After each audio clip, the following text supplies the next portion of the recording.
Jesus. So if you have a Bible, you can flip them open. As I said, we believe Jesus is the answer, but the Bible's our authority.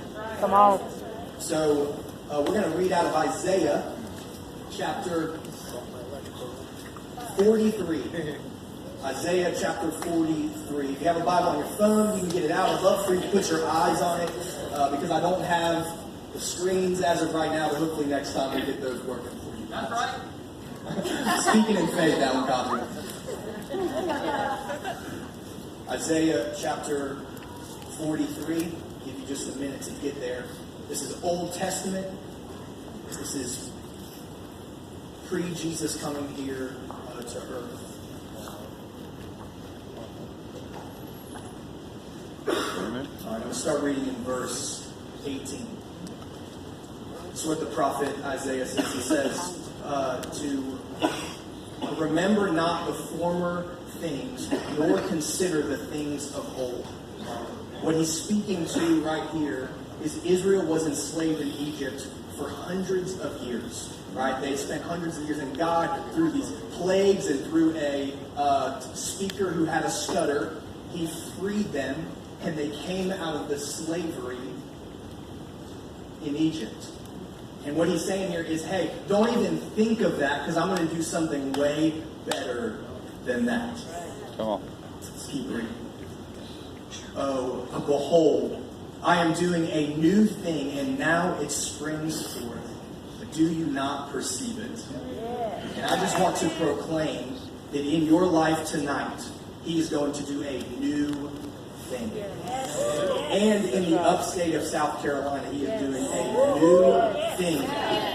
I really do believe he's going to use this group of people here to 100% eradicate addiction from the upstate of South Carolina.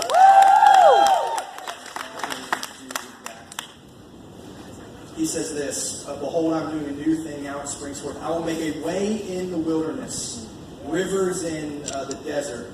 Oh, the wild animals will honor me. Man, we got to see that tonight. The wild animals will honor me. I give water in the wilderness, rivers in the desert, to give drink to my chosen people. People whom I formed for myself, that they might declare my praises.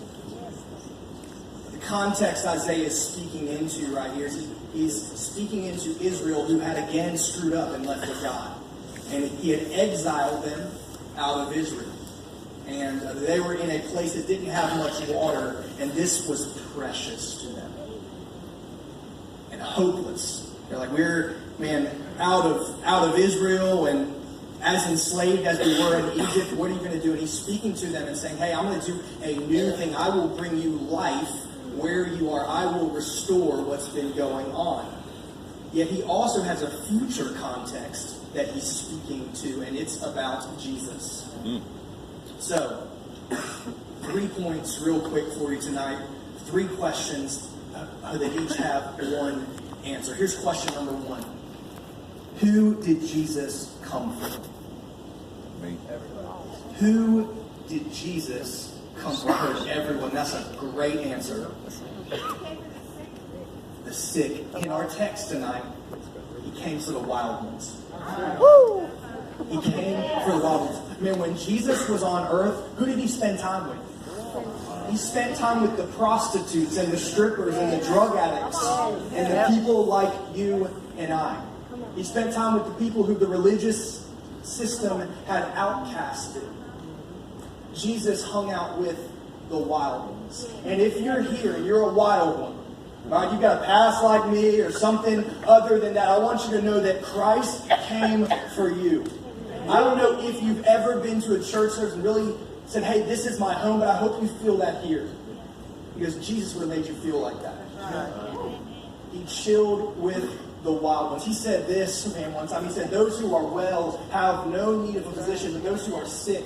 I came not to call the righteous, but the sinners. And actually what he was referencing there is not that there's a few people who are righteous and a few people that are sinners. He said that a lot of people are pretty deceived in the fact that they think they're righteous on their own. I didn't come for them. I came for the people who know they're broken and sinners. It's not just drug addicts, it's all people except we have a clear understanding of that a lot of people don't have. So Jesus came for us, and we're going to go after the wild ones. There you go. This is not a rally that we come to and this is it. We are missionaries. We're going out to reach the wild ones of our world. So question number one, who did Christ come for? He came for the wild ones is what the text says. Here's question number two. Man, what did he bring? Living water. He brought the water. He brought the living water. Man, I love the story, I believe it's in John chapter 4, man, where Jesus is having a conversation with the woman at the well. And homegirl was kind of the slut of the city back then. And she was. She had a bunch of husbands and was sleeping with a dude that wasn't her husband and had to go get water at a certain time, right? Because she was really ashamed. And he comes up to her, right? Christ comes up and he's like, hey, do you mind if I get some water? And she's like, why are you talking to me? I'm the slut of the city and you're like some prophet guy. And he said, hey, if you would ask me for water, I would give you living water. Come on. And homegirl says, yeah, but I got the bucket. I got the well. How are you going to give me water? And he said this. He said, those who drink of this water will soon be thirsty again. Yet the water that I will give him, I will give you. You will never thirst again. Homegirl had been trying to find life and happiness and pleasure in the arms of many, many men. And it would quench her thirst for a minute, but soon she would become thirsty again. And this is what we've been doing for our entire lives. Is that we've been trying to find life and joy and happiness in a needle, in a bottle, in a crack pipe. And it would work for a minute, except we would soon be thirsty again. And Jesus here is inviting this lady into something that never grows old. Into a pleasure that is forevermore. Into a joy that is full. Into real life, that you don't have to keep going back to the crack pipe. You don't have to keep going back to the well, but rather, if you take a sip of my salvation, if you take a sip of my joy, you will never be thirsty again. Amen. And he's inviting you into that tonight. You've heard stories already. You've had a taste of it, maybe. But he says in Isaiah 55, come and drink. It's free. I love that our stuff was free out there tonight because it's a perfect picture of this for us. He says, come and drink. And if you drink of this water, if you drink my spirit, you will never be thirsty again. Come on. That's a good word, y'all. That's a good news. So here's my question for you. Are you tired of the thirst? Jesus is way more satisfying than the best combination of drugs you can ever get your hands on. Right. His spirit is way more satisfying than all the pleasures this world has to offer. It's no comparison.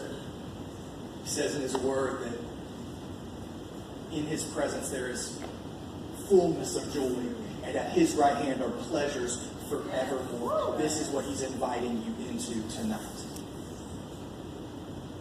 And that's what we're going to be about. We are going to take this living water. We're going to take the gospel. We're going to take the Spirit of God into the wilderness and give drink to the wild animals of society. That's what this ministry is about. Come on. So, question number one. Who did Christ come for? He came for the wild ones. And what did he bring? He brought living water. And then lastly, what is the result? What is the result? And the answer is praise and worship. Yes. Worship. And I don't mean what we just did. I mean a heart posture of genuine praise forever. A heart posture of He's my joy. He's my life. He's my satisfaction forever. In all we do, we can worship Him. And He explains here that after they tasted this living water, that He transformed them. Have you ever realized that you cannot taste His living water and stay the same? There's a lot of you guys who have tried Christianity. You've come in, you've prayed a prayer, walked an aisle, but you never tasted the presence of God. Uh-oh. And what He's inviting you into tonight is, hey, you don't have to just walk an aisle and pray a prayer, but rather He wants to give you His Spirit in such a way that you will never be the same. And after you taste it, you'll be transformed. And then you won't stay by yourself, though. He says that He's going to form you into a people in order that we will declare His praises. And that's what this ministry, this group of people is going to be about. It's not a one-time event and I'm going to come hear some preaching and raise my hands. This is the rally point. This is the point where we come together and we hear some good teaching and we praise God and we do worship and we do what it says here. But we're going to go out and we're going to do lives in homes and at coffee shops and at the Bridge Center and at all these places, at all of your campuses. We're going to do life together. It is a fail if we just do an event. We want to become a people.